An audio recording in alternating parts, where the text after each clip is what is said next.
सोचिए, न भरपेट खाना, न हाथ में पैसा, परिवार की स्थिति खराब। माँ रोटी बनाती है दूसरों के घर, लेकिन बेटा बन गया आईपीएस ऑफिसर। किस्मत का खेल कहें या मेहनत का परिणाम। आज हम आपको बताने जा रहे हैं ऐसे ही एक आईपीएस ऑफिसर की कहानी, जो इन परिस्थितियों से गुजरा है लेकिन अपनी मेहनत के बल पर आईपीएस ऑफिसर बना है। हम बात कर रहे हैं गुजरात के सूरत के गांव कनोदर के सरकारी स्कूल से अपनी शिक्षा की शुरुआत करने वाले सफीन की। एक बहुत ही छोटे से परिवार से ताल्लुक़ रखने वाले इस बच्चे के स्कूल में जब एक डीएम आए तो उनकी शान शौकत को देखकर सभी आश्चर्यचकित रह गए। बच्चे ने अपनी मौसी से सवाल पूछा कि मौसी ये कौन है। बच्चे को समझाने के तरीके से उन्होंने कह दिया कि समझ लो ये राजा है। बस फिर क्या था, उस छोटे से बच्चे के मन में आ गया कि मुझे भी ऐसा ही बनना है।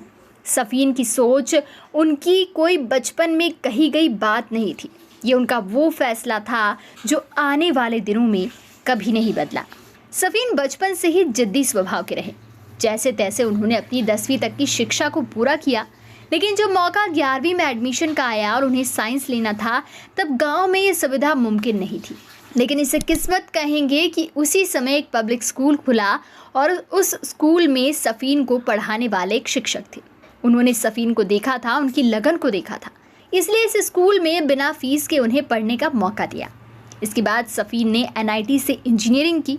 इसके बाद वो दिल्ली जाकर सिविल सर्विस की तैयारी करना चाहते थे, लेकिन उनके सामने समस्या वही थी जो शुरू से चली आ रही है, पैसा। तभी सफीन के काम आए वो मसीहा जो आज सफीन के लिए अपने माँ बाप से भी बढ़कर हैं। उनके गांव का ही एक परिवार जिसने उनकी पढ़ाई लिखाई का पूरा खर्च उठाया। ये थे हुसैन भाई पोलारा और जरीना बैन पोलारा, जो एक सोशल वर्क के दौरान सफीन के संपर्क में आए थे। सफीन के माता पिता ने अपने बच्चों के लिए कोई कसर नहीं छोड़ी। दोनों एक डायमंड यूनिट में काम करते थे, जहाँ उनकी नौकरी चली गई। उसके बाद इनके पिता ने इलेक्ट्रीशियन का काम शुरू किया और माँ शादी ब्याह में रोटियां बनाने का काम करने लगी। जैसे तैसे दोनों ने अपने बच्चों का सहयोग किया। सफीन बड़े थे, इसलिए जहां संभव हो सका उन्होंने अपने माता पिता की मदद की। वो कहते हैं ना, मेहनती इंसान की जिंदगी भी चुन चुन कर मजे लेती है। ऐसा ही कुछ हुआ सफीन के साथ। मेंस परीक्षा के लिए जाते समय सफीन की स्कूटी फिसल गई। उनका एक्सीडेंट हो गया। लेफ्ट पैर के लिगामेंट्स पूरी तरीके से टूट गए। हाथ में चोट थी और सिर से खून बह रहा था। सफीन ने सबसे पहले ये चेक किया कि उनका राइट हैंड तो ठीक है ना, जिससे उन्हें परीक्षा देनी है। बस स्कूटी उठाई और चल पड़े एग्जाम लिखने। पेन किलर खाकर सफीन ने परीक्षा दी। बीच के ब्रेक में उन्हें प्राथमिक इलाज दिया गया और हफ्ते भर परीक्षा देने के बाद सफीन अस्पताल में भर्ती हुए और 1.5 महीने वहीं रहे। इंटरव्यू के 1 हफ्ते पहले सफीन को अस्पताल से छुट्टी मिली। आप लोग ये जानकर भी आश्चर्यचकित हो जाएंगे कि सफीन ने पहले ही सोच लिया था कि उन्हें ये परीक्षा एक बार में क्लियर करनी है, वो दूसरा अटेम्प्ट नहीं देंगे। अपने इसी फैसले की वजह से एक्सीडेंट होने के बावजूद भी वो हॉस्पिटल जाने की जगह एग्ज़ाम हॉल पहुंचे और वहां अपनी एग्ज़ाम को कंप्लीट किया।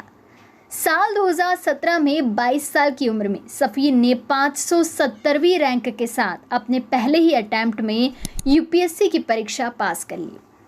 उनकी पहली नियुक्ति बतौर आईपीएस ऑफिसर जामनगर में हुई और इस तरह से संघर्षों के साथ जीवन में आए तमाम उतार चढ़ाव के साथ बचपन में लिए हुए फैसले पर चलने की कर्मठता के चलते सफीन अपने बचपन का सपना साकार कर पाए और अपने परिवार की हालत को बदल पाए। Subscribe our channel and press the bell icon for more updates.